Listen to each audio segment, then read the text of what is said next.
training of mind. This is the bottom of page 4. Don asks again, all right, well, now I got that overview of what the healer's training involves. Training mind, then body, then spirit.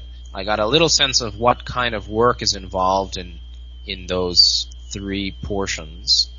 Let's jump in. So please train us in the first step to become effective healers. Ra says, okay?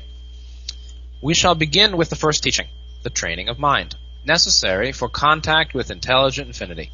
The prerequisite of mental work is the ability to retain silence of self at a steady state when required by the self.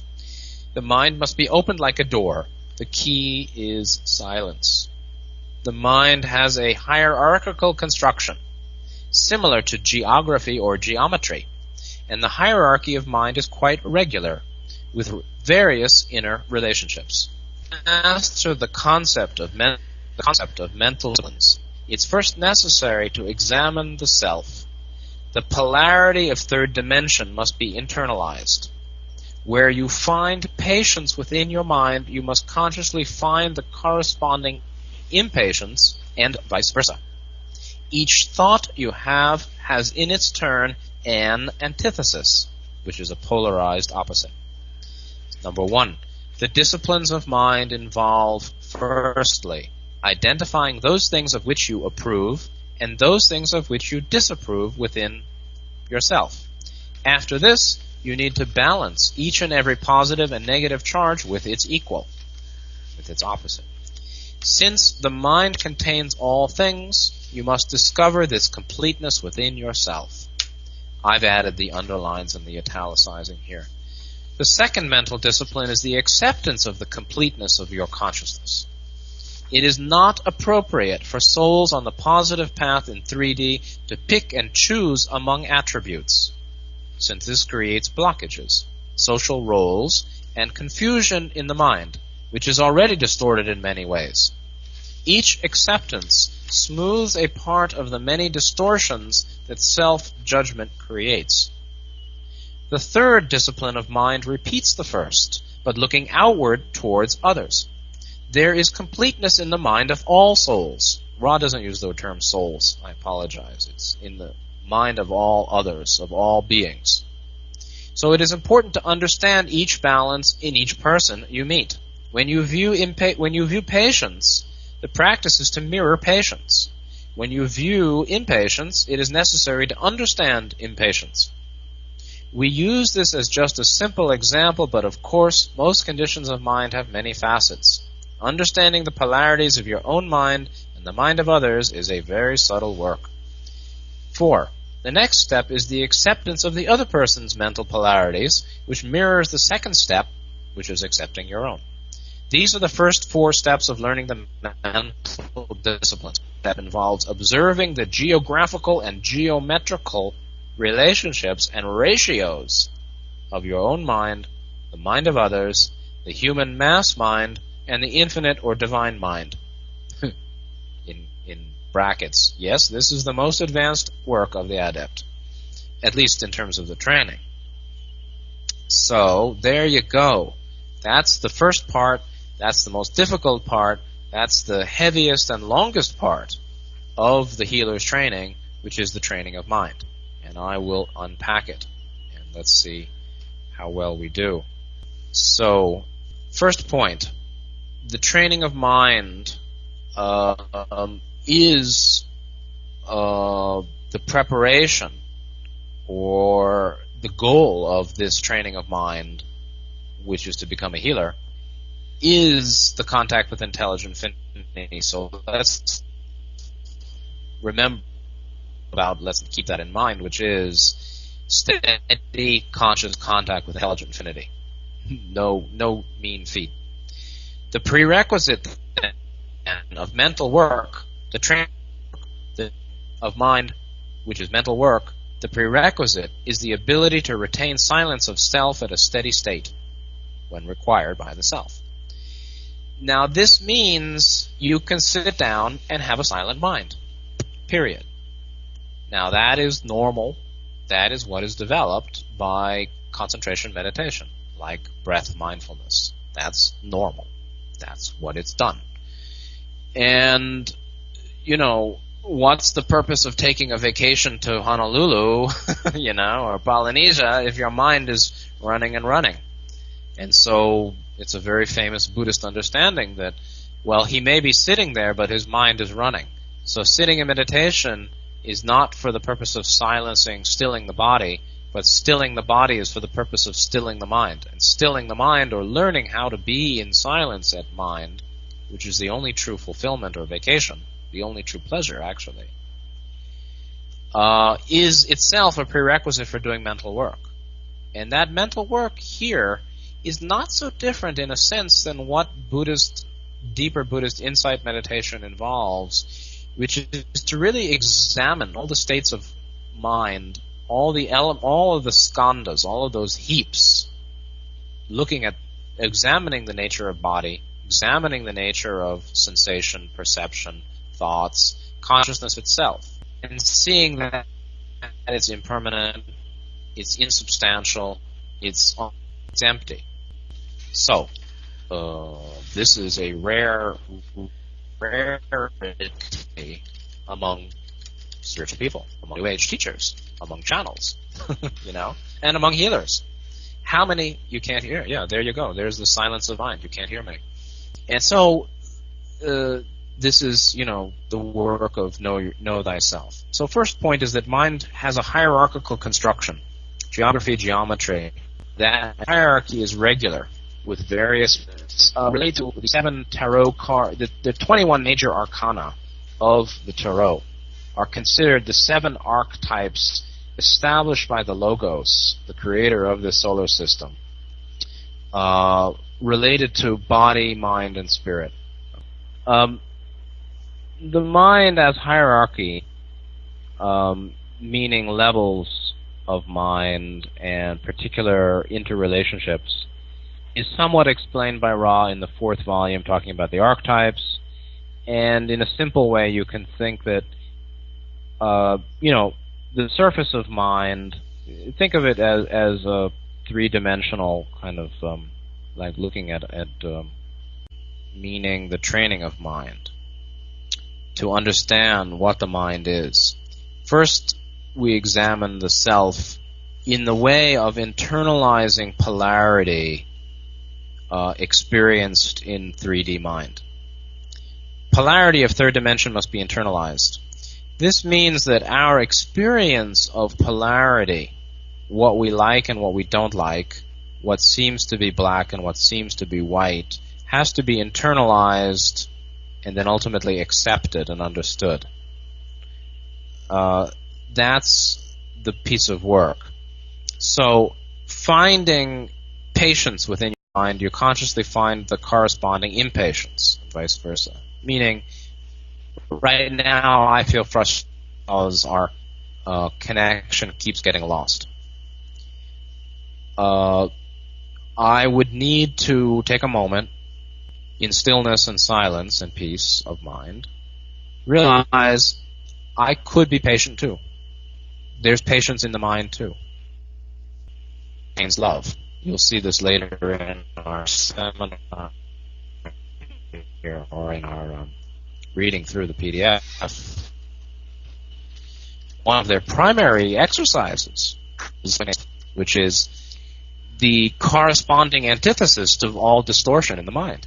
Right? The antithesis, or the polarized opposite of all troubles in the mind, is the recognition that the moment contains love. Okay? So, finding the corresponding polarity in consciousness, in mind, is challenging. And it means that during the day, when we're in a distorted anger, frustration, impatience, ... we actually have to recognize what quality of mind is the opposite to that, and find it. And that means knowing and accepting what's in. So, Ro asks, can the theory or this practice be applied to global activity? Yeah, I think it's true. It's like we focus on the New World Order and the evil ones, the dark hats, and feel anger and frustration. Well, look at a child or look at a flower, and you might see love and kindness and happiness and joy and innocence. All of that is real. All of that is represent elements of collective consciousness or collective mind. So that's important to know. Strong, I don't want to be weak. I want to be kind, I don't want to be angry. Well, sometimes we get angry, or the mind creates anger. Sometimes we feel weakness. Sometimes we are not what we want to be, but we are what we are. Mind is what it is. Mind can't be transmuted into all love, all ease, all peace, until all that is not that is known and accepted and appreciated and healed. And that's what the healing is. This healing is the bringing of second and third chakra blockage into fourth and fifth centers. It is the bringing of the distorted self. Universal wisdom expressed the self knowing the mind. So internalizing polarity, knowing the mind's hierarchical construction, based on the ability to keep silence of self at a steady state, requires first then recognition of what we like and what we don't like, what we approve of and don't approve of within ourselves. And then balancing each positive or negative, meaning what's liked and disliked, with the equal. I don't want to be angry or frustrated, but I can be sometimes. Okay, let me make some final comments on this section of Ra. Okay, so let's examine the self. Internalize 3D polarity. How? We find impatience and frustration now. So let's find patience and ease. I can find it somewhat, and I think everybody here can find it somewhat. Okay, so we identify, I want to be patient and happy and relaxed. Well, I find myself impatient and frustrated. So bring them together, accept them both, balance the frustration that I don't want with the ease that I do like, both of which are in the self, discovering the completeness within the self. The second phase, second discipline, is accepting the completeness of consciousness. Accepting all that anyone is, I can be too. All that anyone manifests in terms of qualities of mind, I could manifest too, including all the things that are distorted that we don't like. So it's not right, it's not good for us to pick and choose among attributes. That creates more blockage and social roles and confusion in the mind, which is already distorted. So to say, I don't want to be that way, I want to be this way, keeps us from being this way, and keeps us from developing or becoming fully what we wish to be. Saying, I hate anger, I hate sadness, I hate this stuff, all my junk, keeps it. This is a very deep point, and people should know that. So, each acceptance smooths a part of the many distortions that self-judgment creates. Self-judgment is disapproving of elements of mind. Accepting it smooths a portion of us. You become what you hate. Yes, absolutely. You become what you hate, you become what you like or love. And so love and hate are both forms of attachment and identification that ultimately enslave us. And that's why Buddhism, in the old language talks about freedom from love and hate. We use love in a more positive way, but love meaning cherishing attachment absolutely leads us to become that and become attached to that. And so that's what's seen in meditation, you see. That's what's seen in silence of mind at a steady state when looking at what we approve, what we disapprove of, and the completeness of mind, and then accepting that completeness. What we see is, these are the elements that arise. These are the elements that arise as the others arise. These are the elements that I approve of. These are the elements I don't approve of. These are the patterns that I like, that I don't like. this is what I deny, this is what I avoid, this is what I don't want to face, this is what I cherish, this is what I'm attached to, this is what I disdain. Of course, you're attached to all of it. And then there's an acceptance of all that. And then ultimately there's lessening of distortion. Yes, hate experiences separation. Hate and love and hate are basically both forms of attachment. And, you know, keeping the system of the apartheid system of mind, right? Mental apartheid. Excuse me, I have to adjust my mic. The mental apartheid is, you know, you are the good guys, you're here. You're the bad guys, you go there. That further and continues the distortion and blockage of mind. So then the third and fourth disciplines of mind are repeating the first two with others, or looking outwards. There's completeness in the mind of every being, of all others. It's important to understand each balance in each person we meet. And so viewing patience in others, we can see impatience. So recently here where I am, I could see frustration and small-mindedness in a staff member. I could also, and should also, have realized her big mind too, and her kindliness, which is there, and that which is expansive and peaceful and well-being in her.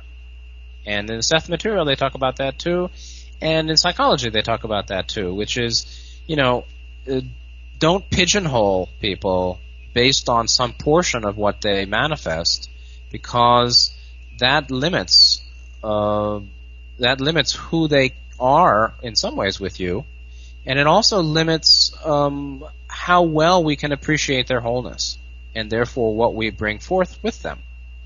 So when you view patience, you can mirror that patience, or you can.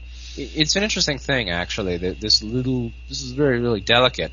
When you view patience in others, the practice is not to manifest impatience, right? Somebody's patient and kindly with you, so I'm going to manifest the polar opposite of meanness and impatience. No, that's not the practice, of course. The practice is then a mirroring of, let's say, harmonious manifestation from others. They're kind to you, you're kind to them. They're unkind to you, and then you need to understand their unkindness. That's a little different form of mirroring. They're unkind to you, they're angry and frustrated and selfish. You can, number one, still be kind to them. Number two, understand their anger, their meanness, their small-mindedness, their pettiness, their foolishness, their immaturity, ... and accept it, and realize you don't like it, and accept that, and realize that's not all they are, and accept that, and somewhat be at peace, and then consider what's a skillful response. Of course, this is light years ahead of what the other person is probably doing with their mind, but and then you can accept the fact that you think you're better. I'm better than them. I'm smart. They're stupid. That's not true too. That's true, but it's not true. It's true you think it. It's fine to accept it and understand it. Why do you think it? Well, part of the reason we might think it is because we're doing a lot of work and they're not. Another part is it's lonely. Another part of the reason we have that belief is that we don't realize oneness. Right? If you realize oneness, there's no better or worse. There's no split in reality. There are no levels. There's no polarity. There's no right and wrong. As Rav says, that's the law of one. So the third and fourth exercises here is really noting, recognizing, seeing, accepting, discovering the completeness of others, and then 4 is accepting the completeness of others. Acceptance of the other person's mental polarities, mirroring the second step, which is accepting your own. The fifth step then gets into the real subtle stuff of observing geometric relationships and ratios in your mind. And again, this is adept work per se. This is related to the seven phases or elements of mind as a complex of energy, as a complex of points of points of consciousness, or functions, interrelated functions. You know, this is something even Buddhism doesn't talk about exactly, although you can infer it, but it's really, really subtle.